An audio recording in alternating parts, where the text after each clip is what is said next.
everyone, and welcome to our program, These Days. I'm your host, Barb Keidel, and it's my great pleasure to be here with you again. As you know, These Days is a program involved with issues and events and topics that are currently happening and that we are experiencing on a daily basis in our own country, our world, our society, and also in covering previous issues and events that have led us down the journey to these days. So today we have two wonderful guests from an organization that has been very controversial over the years, but we are very happy to have them here. Reverend Stephen Kraft. Hello, pleased to meet you, Bob. Pleased to meet you here. And Kip Webster. And I'd like to introduce these two handsome gentlemen to you. They are from the John Birch Society. Now, you may have your ears perk up when you hear that name because many people are misguided by who the organization and what the organization really is and what it does. So today we're going to try to make a change in that whole commentary about this group. And we're going to talk a little bit to Stephen Kraft, the Reverend Stephen Kraft, and Kip Webster, and they're going to tell you a little bit about themselves and how they got involved. But first, let's talk a little bit about Kip Webster, the field coordinator for the John Birch Society. And perhaps, Kip, you can tell us, what is a field coordinator? Okay, a field coordinator is a paid staff member of the John Birch Society. We have 14 or 15 of them around the country at any different time working in different sections. I work Connecticut, New York, New Jersey, and eastern Pennsylvania. And we have other coordinators in Texas, Georgia, Florida, California, all around the country. We have field staff representation in probably about 45 states in the Union. Wow. We have local chapters in every state in the Union, and we have members, volunteer members, who work with us and help us out. Well, it sounds like you're very active and definitely coordinated in the country. And now, Reverend Kraft, could you tell us a little bit about what the Speakers Bureau is? Well, the Speakers Bureau is the speaking entity for the John Birch Society. I am one of the members of the Speakers Bureau. I've been on the Speakers Bureau now for approximately 3 years. My signature topic is morality, obviously being a minister. But what I do, I take that subject of a Christian morality and I tie it into freedom, because the Bible teaches that where the Spirit of the Lord is, there is liberty. And what happens inevitably is when a nation falls into different phases of immorality, what people do not understand, it generates slavery or bondage to whatever the immoral behavior may be, whether it's alcohol, drugs, sexual issues, gambling issues, whatever. Anytime immorality begins to overtake people's moral principles, slavery is always the result. Wow, that's a pretty powerful statement right there. And, you know, when you think about what's going on in our country, I think we can see that this does take place in this very day. Yes, ma'am. And, you know, it's so powerful for me to have these gentlemen here today, as I met Kip about 3 years ago on the street in New Haven. And we started talking, and eventually I became a member of the John Birch Society. So let's tell our viewers, Kip, if you would, please, what is the John Birch Society? If you would tell our viewers, perhaps many of them really do not know. Okay, the John Birch Society was founded in 1958 by a gentleman named Robert Welch. Robert Welch was concerned about the sliding to socialism and collectivism in America. He had chronicled it for many years, and he decided to form an organization based on constitutional principles and American values, dedicated to educating the American public about what was happening in incremental steps as we continued to move down the path to socialism and tyranny. So he formed the John Birch Society in 1958. He had already formed his own magazine where he was writing articles about what was happening a few years before, called, I believe it was One Man's Opinion and later on American Opinion. And he got the idea for the name of the John Birch Society when he was researching communist infiltration of the government. he came upon a story of a young captain who had served in China during World War II with Claire Chennault's Flying Tigers. This young man had gone to China as a missionary. His name was John Birch.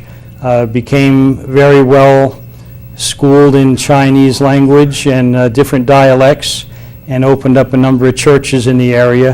When we got involved in World War II after Pearl Harbor, he volunteered his services as a chaplain for Claire Chennault, and he said, "Now you would do much better for me as an undercover agent, rescuing down pilots and helping us gather intelligence on Japanese moves in occupied China." So John Birch served in that capacity. During the war, he saved the life of who was it? Colonel Jimmy Doolittle after the Doolittle raid, later General Doolittle. And 9 days after World War II ended, he had already been decorated for bravery on at least one occasion. He was on a mission in a part of China that was held by communist troops. He was taken off the train. He was traveling on with a few companions. He was brutally murdered, and his murder was covered up. The official report was covered up. Robert Welch uncovered all this evidence and came to eventually write a book about John Birch. And when he did form what became the John Birch Society, he asked the family if he could name his freedom organization after John Birch, because he felt that John Birch exemplified all that was good and decent of American society. And the family agreed, and they became one of the early members of the Birch Society. And John Birch's father just passed away a few years ago. He was close to 99 years old. Well, you know, this is such an awesome story regarding the John Birch Society and how it became and how it got its name, and that there was an actual person. And you know what amazes me is that I really didn't know that much about the organization. You know, you hear bits and pieces about groups and so on as you're growing up, or maybe here and there and everywhere. But usually it might be untruths. And so in the John Birch Society instance, there's still a lot of untruth that is out there, isn't there? Correct. And what is making this happen? So I would like to ask Reverend Kraft a little bit about yourself. For instance, could you tell us a little bit about yourself as a person, and how is it that you, a reverend, have become involved in the John Birch Society? This is very interesting, ladies and gentlemen and viewers. Yes. Please listen to that. Yes, please listen. This is the $64,000 Yes, question. it is. I am an ordained minister with the American Baptist Churches. I'm 64 years old, born in New Brunswick, New Jersey, October 10th, 1943. Grew up during the Civil Rights era, grew up under Jim Crow segregation in America, and I was the typical angry black man that was considered to be a second-class citizen in his own country. I went into the Army in 1964, Fort Dix, New Jersey. I came out of the Army in 1966, angry, bitter. Still angry. Very, very bitter because of the fact that I was drafted into the Army to fight for my country, only to be told that when I was discharged, I was a second-class citizen. Once again, go to the back of the bus. Yeah, that must So I went to New York City upon my discharge and started palling around with my cousin, Jimmy Van Dyne. We used to call him Jimmy the Weasel. In the Bronx. The reason why In the we- Bronx, The okay. reason why we called him Jimmy the Weasel was because he was a cat burglar and a junkie. He moved like a weasel. He knew how to burglarize people's apartments while they were in Really? while they were literally in the apartment and didn't know he was there. And I wanted to be just like Jimmy the Weasel. So At that point in your at life. that point in my life. As a result, I got caught up in drugs, Oh, wow. narcotics, hard narcotics, heroin, cocaine. Oh, my goodness. And as a result, became a full-fledged heroin addict. This went Oh. on from 1966 through 1977. Oh, a long God- time. Yes, I knew and I had sensed a call in my life to preach the gospel when I was a young boy at 5 years old, but I resisted it up until that time. Jimmy the Weasel, or Jimmy Van Dyne, his proper name, died in my arms in Harlem in a shooting gallery. A shooting gallery is a place where drug addicts congregate to inject narcotics. He died in my arms in a shooting gallery on 118th and Lenox Avenue in Harlem. And I then left the area, went west to Los Angeles, thinking that if I got out of New York City, out of that rough and tumble environment, I could change my environment and quote-unquote turn over a new leaf and clean up my act. But you wanted to turn over a new leaf and clean up your act Well, because after 9 years, Right. I would say you were pretty Well, worn out by everything. I thought I wanted to, but it's a strange thing, as I'll say to your viewers, if they don't understand drug addiction. Drug addiction is more than I want to change. Willpower in and of itself cannot rehabilitate No. a drug addict. One must have a supernatural deliverance in order to be free from drugs. Well, as a result, I got out there in Los Angeles. I stayed clean and sober for approximately 3 days at the most. Got involved with narcotics again, and then that's when God intervened in my life. And how did God intervene? What happened was one day I was on a beach in Southern California called Venice Beach. It's a beach right outside of Los Angeles. And I took a drug overdose and blacked out. I could have died. When I woke up and came to myself, I was in Camarillo State Hospital in a straitjacket, naked, and did not have the foggiest idea how I got there. I stayed in that hospital 4 days before the psychiatrist Came to you? Before he discharged me. As a result of that experience, I turned my life around because I was fearful that not only would I lose my mind, but possibly lose my life.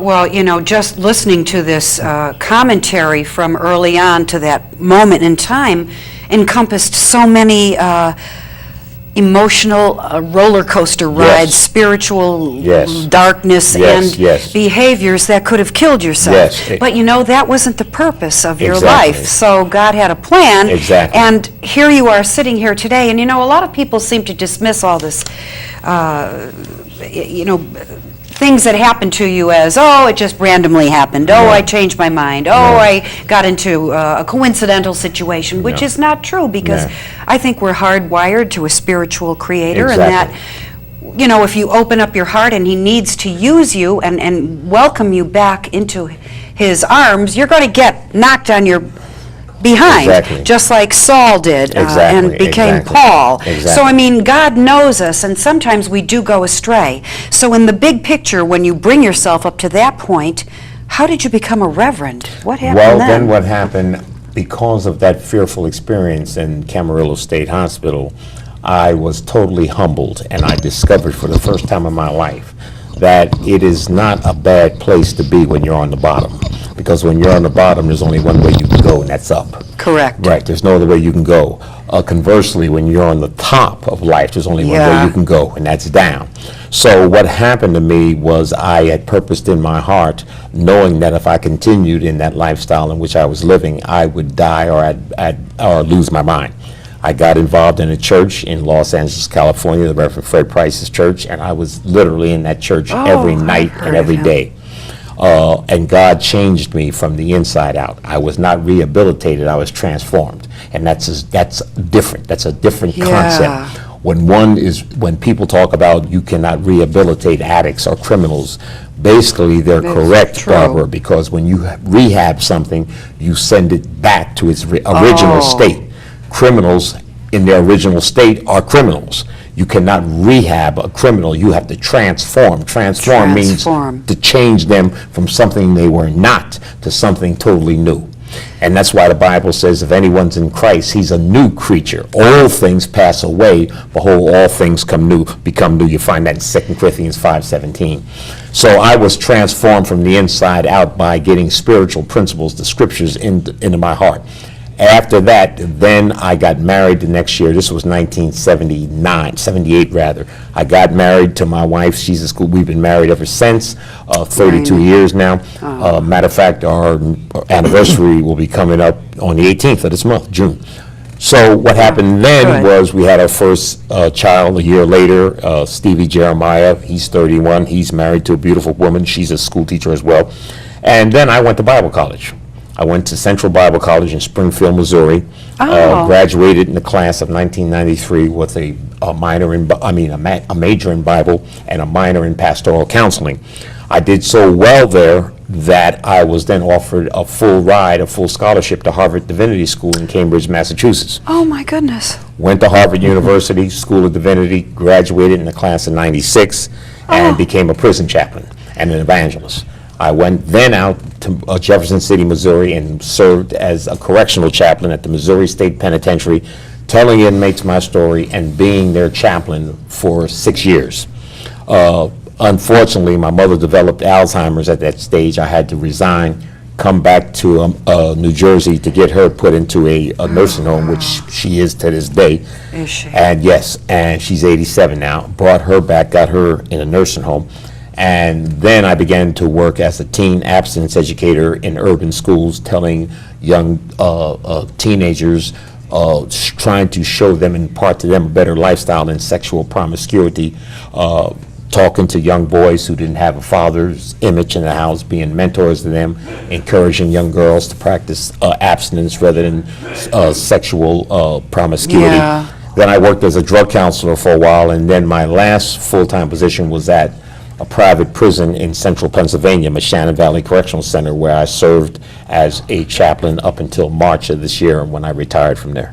So, as I catch my breath here, Kip, and sit next to the two of you, I'm really inspired by that story, because many great things can happen if you do open your heart Yes. to God. And I know we're talking about so much today, and just listening to your whole history, and here you are sitting next to Kip, your friend from the John Birch Society, involved in the Speakers Bureau, which Kip would like to say, where have you, now you're here with Reverend Kraft, and where have you and he just recently been together, or how does the Speakers Bureau work? Okay, this past January, we booked Stevie out in Tallaminson, Pennsylvania, just north of Philadelphia. And the following night, we were in Gloucester County, New Jersey. He had a pretty full house at both occasions, and he got a standing ovation at the end of both of his presentations. I think that the people of this country are starting to realize they need leadership. And, you know, you have the Tea Party movement, a lot of these freedom movements springing up. But I think they're going to find in time, if they haven't already, that if you don't have morality tied in with the freedom, you're not really Yes. going to go anywhere. No. Exactly. You need that, and some people were, when I said, well, we're going to put Steve out on tour, they said, well, we don't know how some people are going to handle the morality thing. I said, well, we'll find out. We'll go out. And as Steve can say, he got 2 standing ovations. We also booked him at a Catholic church. Now, to have a Baptist minister at a Catholic church. I think that's wonderful. It was the kickoff of an anti-abortion weekend. Right. And, gee, son of a gun, if he didn't get another standing ovation there, and the priest came over and shook his hand and welcomed him back if they ever do anything like that again. And I think that's showing you that people need leadership, and I think you need a moral background of the leadership. I believe John Adams had said about the Constitution, our Constitution is made for a moral people. It won't serve any others. And Stevie comes right out. He uses that quote and several others in his presentations. And throughout the speech, it almost sounds like a revival. You have people saying, Yes. yeah, say it, Rev, and right on, Rev, and Yes. oh, that's great. So people are starved for it. Well, I was just going to say, people are hungry for this, and you don't know it till you hear it. Slowly and subtly, our society is crumbling, morally and spiritually, and regarding our founding fathers as well, and the Constitution, and what's happening in our leadership in our country, and what is really going on. So little by little you're exposed to it, and little by little you just keep hearing and changing until you really don't know that you've already been misguided. Yes. Until you start to hear it again, and then you're hardwired to it. You want to hear Yes. it, and your breath is taken away. And you think, really, has this all been going on before our very eyes and we didn't know it? And it has been. And in terms of the John Birch Society, what is your goal? What is it that you, Reverend Kraft as well, would like the American people to know? What is the goal of the John Birch Society today as the two of you sit here, as we're talking to our audience, and we hope you're listening? How can you summarize your feeling about that, and Kip also? We in the society have a motto, and the motto simply says, less government, more responsibility. And here's the key point, and with God's help, a better world. That part of the motto, with God's help, a better world, is the pivotal point in the motto. Because the Bible says, unless the Lord builds the house, the laborers labor in vain. Unless the Lord keeps the city, the watchmen watch in vain. What Kip said earlier, unless we have a foundation of righteousness, the Bible says righteousness will exalt a nation, but sin or immorality is a reproach to any people. The foundation of us saving our nation must be based in principles of righteousness. Nothing else will work. We can have the most astute business people or the most astute politicians, but if they are wicked, if they are evil, if they are immoral, we are going to fall. The scriptures say, and I have it right in front of me here, if the foundations are destroyed, what can the righteous do? And the answer, it's a rhetorical question, Barbara, but the answer is the righteous can do nothing if the foundations are destroyed. And the foundations of our American nation is the Judeo-Christian ethic. On the back of my book here, Morality and Freedom, America's Dynamic Duel, it says, what is wrong does not become right simply because many people say so. That's right. America was founded on Judeo-Christian morality, where transcendent and absolute truth is derived from the Holy Bible.